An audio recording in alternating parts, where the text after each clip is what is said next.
Hi everyone, thank you for joining today. My name is Shira. I'm from Sales Comp Academy, where we focus on empowering business professionals to create or optimize their sales compensation program through the power of education, tools, and resources. Today's focus will be on MBO compensation plans and our top 3 design tips for any MBO compensation plan. Okay, let's get started. If you are here because you want some understanding on MBO best practices, then you're in the right place.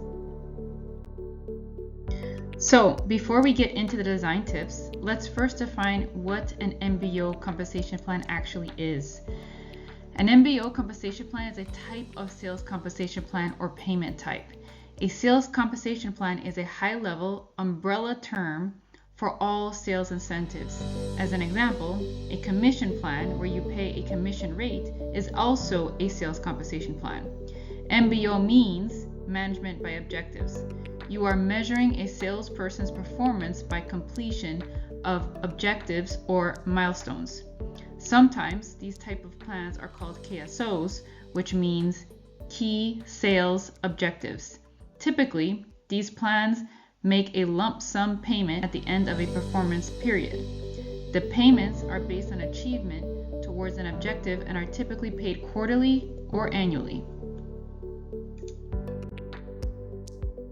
Okay, so our first tip is about eligibility. Unfortunately, MBOs have been the most misused type of sales incentive plan or sales compensation plan. Sometimes they are offered to employees who have no part in the sales process, which is not best practice. There is a way to know if someone should be A, on a sales compensation plan, and B, for you to determine if an MBO plan is the right type of plan. Let's start with A, who should even be on a plan. To determine this, you need to have your sales process and sales roles or jobs well defined. You need to understand who is doing what when in the sales process. Then, look at the roles and determine who has significant influence over a customer's buying decision, whether that's directly or indirectly, and whether that influence is quantifiable. If their influence can't be quantified or measured, then they should not be on a compensation plan. Once you know the key players, then you can determine which type of comp plan is best. For an MBO plan, the typical roles that are on these type of plans are customer success teams, partner or channel teams, or roles with a very long sales process. The roles that are on these plans are essential in the sales process, but are not transactional. They are objective driven. Their role completes key objectives that drive sales or have highly complex sales that they are responsible for. They have the ability to drive revenue, whether that's through partners or resellers, or they are able to drive or progress sales. Let's go into our next tip, which will give you more detail as to what those objectives are. Now that we have an idea of who should be on an MBO plan, let's go into the type of objectives. One of the biggest issues with MBO plans is what qualifies as an objective. Generally speaking, objectives should be related to sales progression, not sales activities. As an example, entering CRM data. This is a sales activity. It's part of a salesperson's job, but does not drive sales progression. Even sales training, such as certifications, this is important, but it should be part of the employee training budget because it does not drive sales progression. A good example of sales progression milestones are executed contracts. Maybe there is a very large deal, but it is very complicated and has multiple stages. The key milestones in this large deal should be the objectives in an MBO plan. So you have an idea as to what qualifies as an objective, but you also should ensure that objectives are measurable so that they can be verified. Sometimes companies create objectives which sound great, but are very vague. As an example, a company may have their customer success team incentive pay linked to implementation or go live because they know that if a customer doesn't go live within a certain time frame, they cancel. So they set the objective as ensure customers are implemented. That's the goal in the MBO plan. This sounds great, but how will they measure the achievement of this goal and who did what? If this is the goal for your entire customer success team, then you will be wondering why everyone is getting the same incentive payment and implementation time is all over the place. And you will soon find out it's because you didn't specify the goal enough. So let's say a customer typically goes live within 60 days. Then you could add this detail to the objective, and the respective customers the employee is responsible for, you could use that as an MBO. As an example, you could say ensure customer A and customer B are implemented within 60 days of signing. This is a more specific, defined goal than the prior one. Now, if only one of the customers go live within that time frame, then that salesperson will get 50% of their incentive.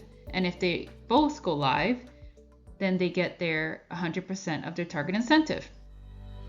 Now, with this example, I want to caveat two things. You can only use this objective for your team members if they have control over the outcome and assigned customers. If you have a separate implementation team and the customer success team members have no influence when a customer goes live, then obviously you can't use this objective. I just want to give you an example of what you can do. You want to be specific, but it also has to be within an employee's span of control. The goal is to set an objective that is fair, measurable, trackable, and linked to that person's span of control. This way, you can pay them according to their performance, which is also aligned to the team, the sales process, and company objectives. Tip number 3, setting objectives. One of the biggest problems with MBO plans is the timing and communication of objectives. Objectives should be set during the sales compensation planning process. They should not be left for last minute because you want to make sure plans are aligned to role responsibilities, the sales process, and also communicated timely. Therefore, they should be set in advance and communicated to the employee before they start working on the objective. All too frequently, some verbal agreement happens between a manager and an employee and it never gets documented. Then, when it comes down to payment time, it was never documented, and the sales comp team doesn't know how much to pay because it was never tracked or measured. This is a big issue, not just for the sales employee, but also for the company. There are auditors who review the sales compensation program, and you want to make sure that as a company, you document and follow through in what was promised to the sales employee. For the sales employee, it will cause them to lose trust in the company if what was communicated to them is not in line with the result. After all, this is their livelihood. So best practice, have your objectives predetermined and make sure you have processes in place to track the attainment of said objective. As an example, for the goal agreed upon, will the manager or the sales comp administrator be able to see the salesperson's achievement?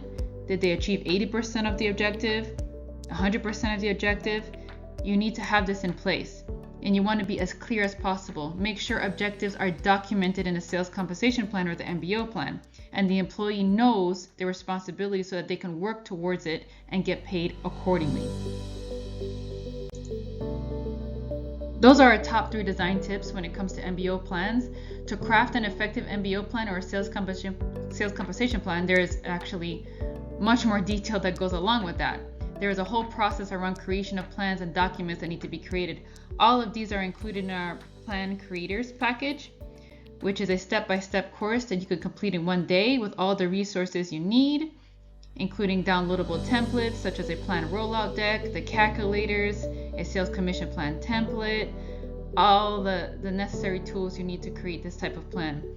The Plan Creators package has everything you need to build and implement a sales compensation program from scratch.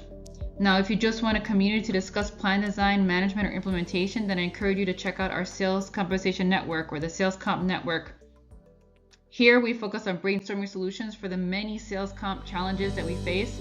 Plus, we have sales compensation resources that you can download and use, such as a recoverable or non-recoverable draw template, commission exception request template, SPIF guidelines, a plan evaluation and creation schedule, which lays out the timing and steps to evaluate and implement plans timely, and much more. The community is a private professional community. There are no vendors. We are an educational institution like mentioned previously. We also have monthly live meetups where you can submit a topic to be discussed. The community is really for the members. In addition, we also have an app that you can download to stay abreast of everything going on in the sales comp community. At our website, we also have a free blog you could check out with more information on everything sales comp, including a post on when to use an MBO plan. You can see all of our sales compensation resources at the link shown on the screen, salescompacademy.com/resources. I want to thank you for watching this video until now. I hope you found this helpful. If you have any questions, please feel free to reach out to us at the email address displayed, info@salescompacademy.com, or visit us at our website, salescompacademy.com.